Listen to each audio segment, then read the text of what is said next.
আপনাদের মতো এই দুই চারটা মাস্তান মার্কা কথাই বাংলাদেশের মানুষ ভয় পায় না।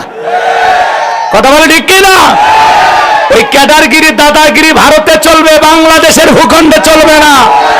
বাংলাদেশের 56,000 বর্গ মাইলের সোনার টুকরা এই দেশের মানচিত্রে যদি কোনো শকুনের নজর পড়ে, কেউ যদি আমাদের বাংলাদেশের দিকে চোখ তুলে তাকায়, আর চোখ আমরা উপড়ে ফেলবো। কথা বলে ঠিক কিনা?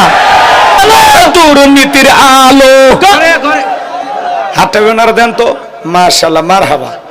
আস্তে কারো নাকে যেন না লাগে, হাত নামান। অনেকে ঝোঁকে তালে বলেই ফেলেছেন দুর্নীতির আলো ঘরে ঘরে জ্বালো। বাংলাদেশে দুর্নীতি দমন কমিশন আছে না নাই? এরপরে দুর্নীতি কমেছে নাকি ডিজিটাল কাজে বেড়ে চলেছে? দিন যত করাচ্ছিল দুর্নীতির পাল্লা তত ভারী হচ্ছিল। কথা বলেন ঠিক কিনা? আমরা চাই আমাদের মাতৃভূমি বাংলাদেশ দুর্নীতি মুক্ত আল্লাহ কবুল করুন, ছিল বলেন আমিন। আমরা চাই আমাদের বাংলাদেশ মাদক মুক্ত আল্লাহ কবুল করুন, ছিল বলেন আমিন। আমরা চাই আমাদের বাংলাদেশ যৌতুক মুক্ত আল্লাহ কবুল করুন, ছিল বলেন আমিন। সম্মানিত ভাইরা আমার, ভূমিকায় লম্বা কথা নয়, সরাসরি মূল আলোচনায় প্রবেশ করতে চাই। আজ থেকে কয়েক মাস আগেও আমরা যখন কোরআনের মাহফিলে কথা বলার জন্য যাইতাম, যেখানে আমাদের খাবার আয়োজন থাকতো, বসার ব্যবস্থা থাকতো, এখানে কিছু বুদ্ধিজীবীদের আগমন ঘটতো। এরা এসে দিত প্রথম সবক, হুজুর এটা বলা যাবে না, ওইটা বলা যাবে না, এটা বলবেন না, ওইটা বলবেন। কথা কয় না? এরপরে মঞ্চে চলে আসলে আবারও কিছু বুদ্ধিজীবীদের আগমন ঘটতো। এরা দ্বিতীয় সবক, হুজুর এলাকাতে মোটামুটি আমরাই সব, আমরাই ওয়াজ যা করবেন করবেন, খবরদার নেত্রীর বিরুদ্ধে যেন কোনো আলোচনা না হয়। এখনকার ওই বুদ্ধিজীবীরা আছে ভাই, টস লাইট মেরেও চেহারা খুঁজে পাওয়া যাচ্ছে না। কথা বলেন ঠিক কিনা? এই জন্য মনে রাখবেন, জুলুম কখনো চিরস্থায়ী হতে পারে।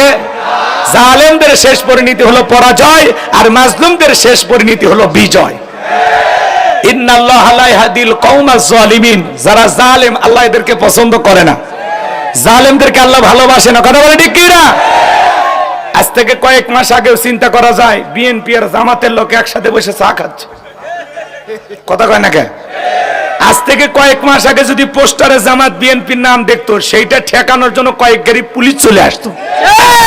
আল্লাহ কি দিন দিল, কি দিন দিল! বিএনপি আর জামাতের লোক এক জায়গায় বসে মাহফিলে চা খাইতেছে। হ্যাঁ, আলহামদুলিল্লাহ। একটু জোরে বলেন না। আমরা তো এরকম সম্পর্কই চাই, আমরা মিলেমিশে থাকতে চাই। কথা বলেন ঠিক কিনা? রাগ করেন, হিংসা হয়, জ্বলে। কাদের জ্বলে? চেয়ার হারিয়ে পাগল হয়েছে যারা, ওরা জ্বলতেছে। বলে কি ভুলটা করলাম নাকি বলেন? এই জন্য ভাইরা আমার, আমরা মিলেমিশে একটা ভালোবাসার নতুন বাংলাদেশ গড়তে চাই। কথা বলেন ঠিক কিনা? রাজনীতি হবে ভদ্র মানুষের। কথা বলে না কেন? রাজনীতি মানে কাটাকাটি, মারামারি, হানাহানি হবে না, মিথ্যা মামলা দিয়ে ফাঁসানো হবে না। কথা বলে না কেন? আমরা সতীনের রাজনীতি দেখতে চাই না, আমরা বন্ধুত্বের রাজনীতি দেখতে চাই। একই জায়গায় বসে দুই নেতা বসে থাকবে, কোনো কথা হবে না।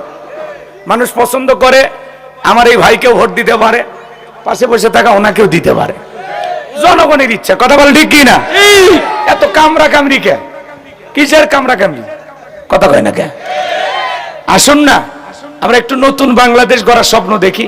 বারবার রক্ত দিয়ে এই যে বৈষম্য বিরোধী ছাত্র আন্দোলনের মাধ্যমে তরুণেরা যে খেলা দেখাইলো, কথা বলেন, এখন বিভিন্ন দলের ভাইরা বলতেছে আমরা আন্দোলনে ছিলাম। আলহামদুলিল্লাহ, জি সবাই ছিলাম আমরা, কিন্তু তরুণেরা যেভাবে বন্দুকের সামনে বুক পেতে ধরেছিল, শহীদ আবু সাইদ কিভাবে বুঝিয়েছেন, মুগ্ধ আমাদেরকে যেভাবে বুঝিয়েছেন, এভাবে কেউ লড়াই করেনি। কথা বলে ঠিক কিনা?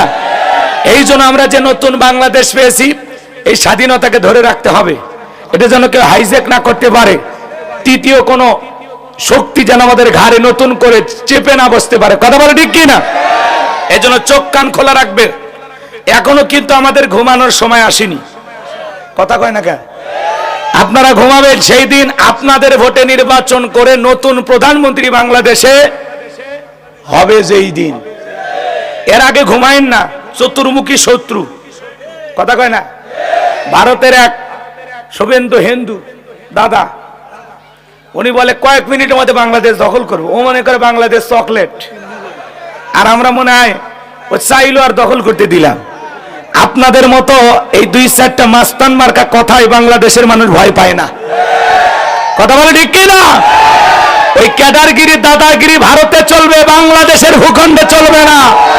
বাংলাদেশের 56,000 বর্গ মাইলের সোনার টুকরা এই দেশের মানচিত্রে যদি কোনো শকুনের নজর পড়ে, কেউ যদি আমাদের বাংলাদেশের দিকে চোখ তুলে তাকায়, আর চোখ আমরা উপড়ে ফেলবো। কথা বলে ঠিক কিনা?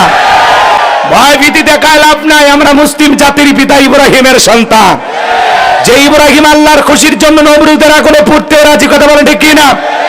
আমরা ইসমাইলের ভাই, যে ইসমাইল আল্লাহর খুশির জন্য ছুরি নিচে জবাই হইতে রাজি। কথা বলে ঠিক কিনা? এই জন্য কারো হুমকি ধুমকিতে বাতিলের চোখ রাঙানিকে আমরা ভয় পাই না। আমরা মাথা নত করে বেঁচে থাকার জাতি না, মাথা উঁচু করে বেঁচে থাকার জাতি। মুসলমান কারো গোলামি করে না, মুসলমান একমাত্র আল্লাহর গোলামি করে। কথা বলে ঠিক কিনা? বিদায় হুমকি ধুমকি দিয়ে কোনো লাভ হবে? কষ্ট পাইতেছেন আমার কথা? আমি আলোচনা